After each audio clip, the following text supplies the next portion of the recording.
Kualitas sumber daya manusia di sebuah negara merupakan cerminan dari pendidikan yang ada di negara tersebut. Indonesia sebagai negara berkembang mengalami beberapa masalah yang membuat terhambatnya kemajuan di Indonesia, seperti korupsi, kinerja dewan yang mengecewakan, terorisme, kriminalisme, dan lain sebagainya. Apakah semua hal yang terjadi tersebut penyebabnya adalah pendidikan yang buruk? Tentu tidak. Selain faktor pendidikan, terdapat beberapa faktor lain yang mempengaruhi kualitas sumber daya di Indonesia, seperti lingkungan keluarga, lingkungan pertemanan, media massa, siaran televisi, dan lain-lain. Mengenai pendidikan di Indonesia, memang masih banyak sekali kekurangannya dibanding dengan negara lain. Pendidikan sebagai mesin pencetak sumber daya manusia dirasa masih belum optimal. Apa faktor yang menyebabkan pendidikan di Indonesia masih belum optimal? Berikut faktor yang menyebabkan kurang optimalnya pendidikan di Indonesia. 1. Kurangnya fasilitas pendukung pendidikan. Bukan menjadi rahasia umum bahwa pendidikan di Indonesia masih harus menjadi prioritas utama pembangunan di negeri ini. Contohnya, pendidikan di kawasan terpencil yang ada di Indonesia. Pendidikan di kawasan terpencil sangat amat memprihatinkan. Bahkan potret sekolah di kawasan terpencil tersebut berbanding terbalik dengan keadaan di daerah maju seperti di Pulau Jawa. Minimnya fasilitas pendukung seperti buku tulis, meja yang sudah lapuk, ruang gedung yang seadanya adalah potret belum meratanya pendidikan di Indonesia. 2. Kualitas guru yang masih harus ditingkatkan. Hal ini bukan berarti bahwa kualitas guru di Indonesia rendah, namun masih sedikitnya guru yang memiliki kualifikasi yang layak. Syarat menjadi seorang guru bukan hanya sekedar pandai, namun seorang guru harus bisa menyampaikan apa yang ia ketahui, apa yang ia pahami tentang mata pelajaran tertentu, membuat siswa paham dengan pelajaran yang diajarkan. Seorang guru harus bisa memahami siswa, dan seorang guru harus bisa membuat suasana belajar yang menyenangkan.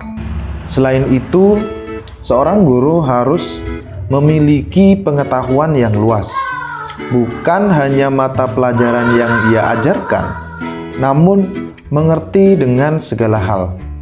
Seorang guru menjadi teladan bagi siswa. Tentunya, seorang guru tersebut harus bisa memberi contoh yang baik kepada semua siswanya. 3. Kebijakan pemerintah yang terus berubah. Sepertinya Indonesia belum menentukan cara efektif untuk menghasilkan pendidikan yang berkualitas. Buktinya adalah seringnya pemerintah merubah kebijakan-kebijakan yang intinya merombak sistem pendidikan.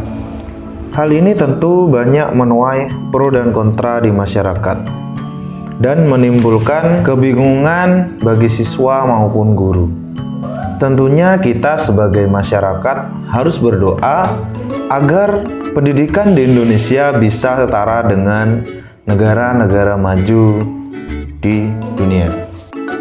Keempat, setiap sekolah berlomba-lomba untuk membuat citra yang baik.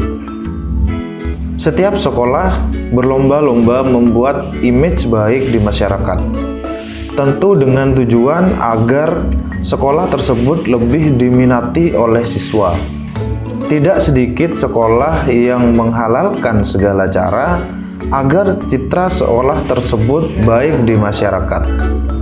Seperti merekayasa nilai, menskenario ujian, membuat standar nilai yang tinggi sehingga nilai yang ada di sekolah tersebut tidak sesuai dengan kemampuan siswa yang ada. Artinya, nilai yang dibuat tidak sesuai dengan fakta. Nilai-nilai yang dihasilkan cenderung fiktif. Hal tersebut tentu membuat kualitas siswa yang dihasilkan rendah. 5. Mencontek sudah menjadi budaya. Mencontek dalam ujian adalah salah satu potret negatif pendidikan di Indonesia. Sekolah sebagai lembaga pendidikan belum bisa disiplin dengan hal ini. Hal ini disebabkan siswa yang malas belajar namun menginginkan nilai yang tinggi, sehingga mengambil jalan pintas yaitu menyontek. Bagi saya, budaya menyontek ini adalah awal dari korupsi, pencurian, dan lain-lain. Karena orang yang korupsi itu malas bekerja, namun ingin harta yang berlimpah. Seperti contohnya, para dewan yang mulia itu. Para dewan yang cenderung malas bekerja, namun menginginkan harta yang berlimpah sehingga mengambil jalan pintas yaitu korupsi. Semua ini hanyalah opini pribadi saya. Nah, itu tadi beberapa faktor yang menyebabkan kurangnya kualitas pendidikan di Indonesia. Jangan lupa untuk like video ini, subscribe channel ini, beserta klik loncengnya untuk mendapatkan video-video terbaru dari Ragil Maulana. Semoga bermanfaat dan sampai jumpa. Dadah.